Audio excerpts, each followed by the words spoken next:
and I would say, "Doodle, don't you want to learn to walk?"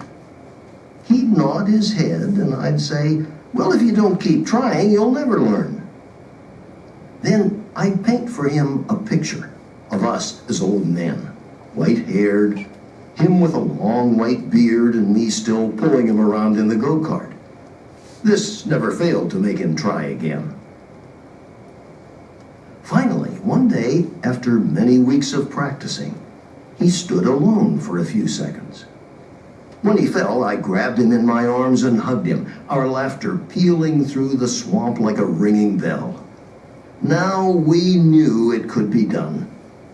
Hope no longer hid in the dark palmetto thicket, but perched like a cardinal in the lacy toothbrush tree, brilliantly visible. "Yes, yes," I cried. And he cried it too. And the grass beneath us was soft, and the smell of the swamp was sweet. With success so imminent, we decided not to tell anyone until he could actually walk. Each day, barring rain, we sneaked into Old Woman's Swamp, and by cotton-picking time, Doodle was ready to show what he could do. He still wasn't able to walk far, but we could wait no longer. Keeping a nice secret is very hard to do, like holding your breath. We chose to reveal all on October 8th, Doodle's 6th birthday. And for weeks ahead, we mooned around the house, promising everybody a most spectacular surprise.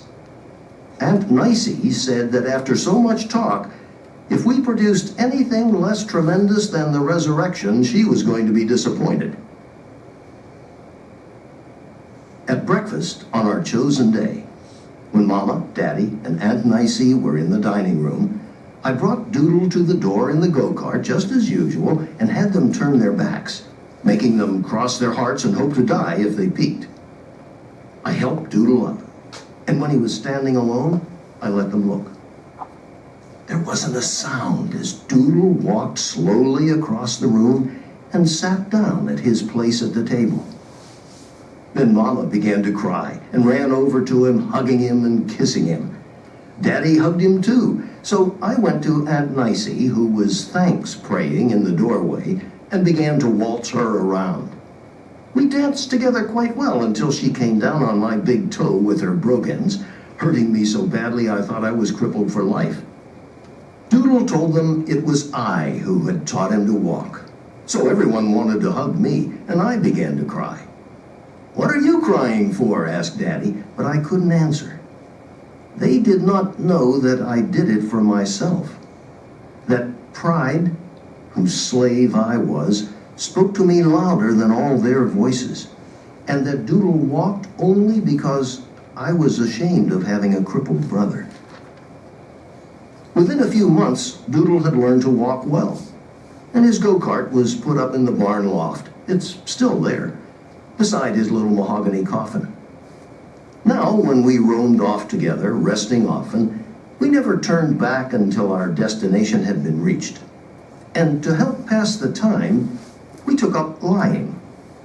From the beginning, Doodle was a terrible liar, and he got me in the habit. Had anyone stopped to listen to us, we would have been sent off to Dick's Hill. All right, let's pause for a moment now and just pay attention to the way in which Hurst is constructing this story, so we have a sense of what it is that we're looking at as we begin our march towards the ultimate ending of this text. Notice on page 384, let's go back. Let's pay attention now to a couple of things just to make sure we all know where we are. We've got a first-person storyteller that's an adult, right? He is in a setting that takes him back to a time in the past where he remembers his chief family exchange. It happened between he and his brother Doodle. His brother Doodle, of course, is born, but clearly nobody thinks that he's going to live. Let's use the word for your notes. Doodle equals fragile, right? Fragile, right? Okay. And already, we've got a very interesting bit of conflict going on because the storyteller is going to tell us that he's kind of embarrassed by his little brother. First of all, he thinks his little brother isn't going to live, and so he's kind of a pain. And so he says, you know what, I think I'm going to kill him. But instead what happens is that the brother looks at him, makes eye contact with him, and then all of a sudden he's like, all right, I'm ready to go, right? Then you have the next movement of the story. The brother decides, the storyteller decides, you know what? I'm going to teach this guy, my brother, how to walk. Because Doodle is so fragile that for a long time he can't even walk right? I'm going to teach him to walk. This is going to be awesome. Let's do this. Of course, the whole project of taking his brother places, having to take care of it, take Doodle with you, jotted down at 3B. If any of you have ever had a younger brother or sister where you had some parent saying, you can go X, but you have to take your brother or sister with you, royal pain. Many older brothers and sisters will say, royal pain to have to take care of somebody. Okay, fine. But then it's a matter of, okay, I'll take him with me. The first place that he goes is Old Woman Swamp on 387. Hey, let's just point out, this is going to come back to be interesting later. Notice Doodle's response when he sees Old Woman Swamp. He starts crying. And his bro's like, dude, what are you crying for? And he says it. It's just so beautiful. And then he says it 3 times. Pretty. In other words, Doodle has the ability already, we see, to appreciate beauty. Our storyteller, of course, is far more interested in, well, how would you say it? Is he growing up his bro? But he admits it. Look on page 387. It's a key line. There is within me, and with sadness I've watched it in others. We're going to come back to this line. Read it with me. 387. There is within me, and with sadness I've watched it in others, a knot of cruelty born by the stream of love, which much as our blood sometimes bears the seed of our destruction. And at times, I was mean to Doodle. He takes him up in the loft, and he shows Doodle his coffin, his casket. That is for you. You got to touch it. If you don't touch it, I'm going to leave you up here. Doodle, notice in his response, says, don't leave me. That is central. You'll want to write it down. Don't leave me, he says. Well, then touch the coffin. And again, all of us at 3B can remember a moment in our life when we maybe were mean to somebody who was weak. We can't explain why, but we were.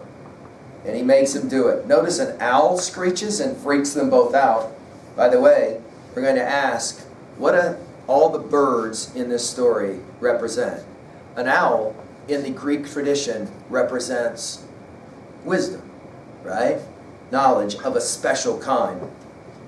At 5, he admits it. I was embarrassed. I was embarrassed to be with this kid. He drove me nuts, and I was going to make sure he learned how to walk. Notice it's Doodle who says, don't hurt me. I can't do it. It's the brother who says, keep trying. And then you have a pivotal line on page 388. Let's pay attention to it. I did not know then. Read it with me on page 388. I did not know then that pride is a wonderful, terrible thing, a seed that bears 2 vines, life and death. Now, these are lines that we're going to come back to at the end of the story, and we're going to see them again. We're going to hear them again. I'm just kind of setting you up for it, okay, as we trend now towards the story. Of course, the question about learning is always the same. What motivates anyone to learn anything? Go back to the last thing you learned at 3B. Might have been on as an athlete doing something. Might have been, if you're a skater, for example. What motivated you? Right? What motivates us to want to learn stuff? We have interesting motivations here. For our storyteller, it is simple. He wants to not be embarrassed of his bro, and so he wants his brother to learn how to walk. Right? Of course, how he motivates his brother is to say, can you imagine when we are both really, really old, and I'm still pulling you around in a wagon? And his brother, Doodle, will say, okay, I'll learn. Of course, you have the performance, the keeping of a secret, that's significant. And on the 8th of October, when Doodle is 6, ta-da! Aunt says, well, this better be as good as the resurrection if I'm going to enjoin this kind of secret. Significant. Hey guys, for your notes, we are reading Genius.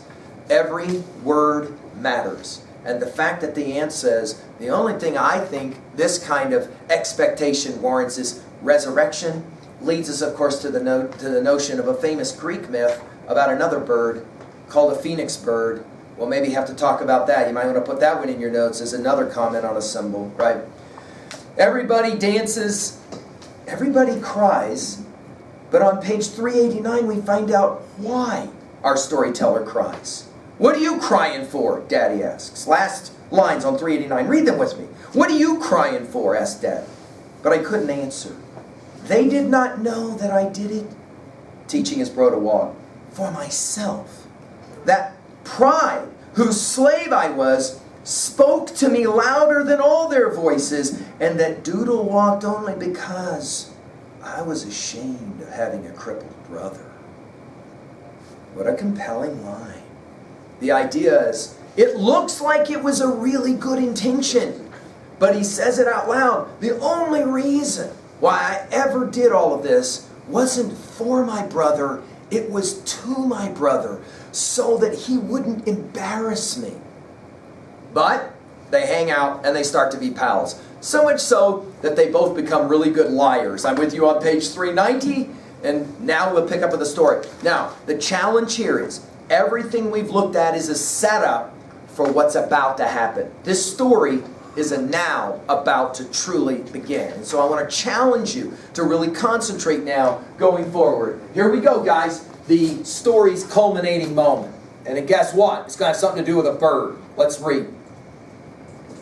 My lies were scary, involved, and usually pointless. Page 382, second paragraph. I'm sorry, 390, second paragraph. People in his stories all had wings and flew wherever they wanted to go. His favorite lie was about a boy named Peter who had a pet peacock with a 10-foot tail. Peter wore a golden robe that glittered so brightly that when he walked through the sunflowers, they turned away from the sun to face him. When Peter was ready to go to sleep, the peacock spread his magnificent tail, enfolding the boy gently like a closing go-to-sleep flower, burying him in the gloriously iridescent rustling vortex. Yes, I must admit it. Doodle could beat me lying. Doodle and I spent lots of time thinking about our future. We decided that when we were grown, we'd live in Old Woman's Swamp and pick dog tongue for a living. Beside the stream, he planned, we'd build us a house of whispering leaves, and the swamp birds would be our chickens. All day long, when we weren't gathering dog tongue, we'd swing through the cypresses on the rope vines, and if it rained, we'd huddle beneath an umbrella tree and play stick frog. Mama and Daddy could come and live with us if they wanted to. He even came up with the idea that he could marry Mama and I could marry Daddy. Of course, I was old enough to know this wouldn't work out, but the picture he painted was so beautiful and serene that all I could do was whisper, "Yes, yes." Once I had succeeded in teaching Doodle to walk, I began to believe in my own infallibility, and I prepared a terrific development program for him, unknown to Mama and Daddy, of course. I would teach him to run, to swim, to climb trees, and to fight. He too now believed in my infallibility, so we set the deadline for these accomplishments less than a year away, when it had been decided Doodle could start to school. That winter, we didn't make much progress, for I was in school and Doodle suffered from one bad cold after another. But when spring came, rich and warm, we raised our sights again. Success lay at the end of summer like a pot of gold, and our campaign got off to a good start. On hot days, Doodle and I went down to Horsehead Landing and I gave him swimming lessons, or showed him how to row a boat. Sometimes we descended into the cool greenness of Old Woman's Swamp and climbed the rope vines or boxed scientifically beneath the pine where he had learned to walk. Promise hung about us like the leaves, and wherever we looked, ferns unfurled and birds broke into song. By the time I had done this, Doodle had excused himself and had slipped out into the yard. He was looking up into the bleeding tree. "It's a great big red bird," he called. The bird croaked loudly again, and Mama and Daddy After we had drifted a long way, I put the oars in place when Doodle was 5 years old, at breakfast on our chosen day, when Mama, Daddy, and Aunt Nicey were in the dining. By the time I had done this, Doodle had excused himself and had slipped out into the yard. He was looking up into the bleeding tree. Okay, we've got a problem with our reading. Let's pause for a second and we'll come back when we've kind of figured that one out. Thank you.